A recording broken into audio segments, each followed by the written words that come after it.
天才科学者の格闘王。進化の父チャールズ・ダーウィンが戦場に降臨。ビーグル号の航海で自然の法則を解き明かし、進化論で世界を変えた男。自然選択の力で敵を蹴散らし、進化の猛攻で全てを飲み込む。それでは彼の戦闘スタイルを見ていこう。まずは普通攻撃から。どうでしょう、強そうでしょう。もちろん彼は特殊能力も持っている。必殺技1、ナチュラルセレクション、自然選択だ。環境に適応した個体が生き残りやすいという彼の理論。彼は進化論の中で提唱する自然選択とは、生物が持つさまざまな変異の中で環境に適応したものが生き残り、子孫を残す確率が高くなる現象だ。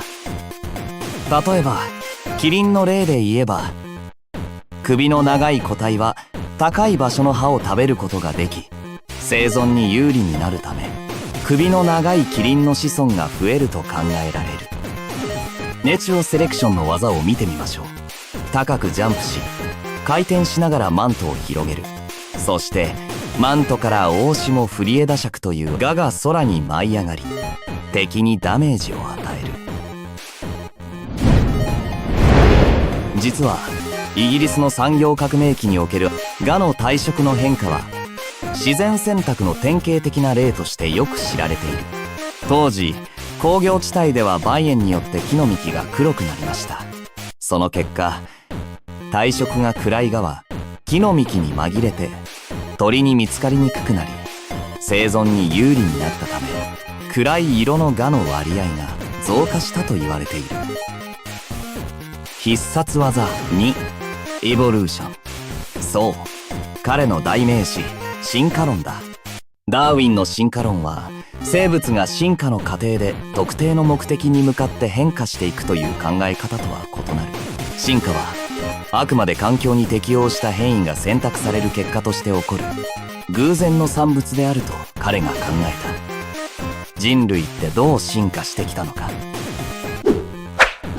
この必殺技は人類進化の歴史を反映している。原猿類から類人猿、ホモ・サピエンスへと進化しながら突進する攻撃スタイルだ。前方への突進攻撃で進化の各段階で攻撃力が上昇。最終の人間形態では敵に強力なヘッドバットの一撃。ダーウィンの進化論は生物学における最も重要な理論の一つであり、現代の生物学の研究や教育に大きな影響を与えている。他の天才学者も見たい？チャンネル登録といいね。で、他の格闘者をゲット。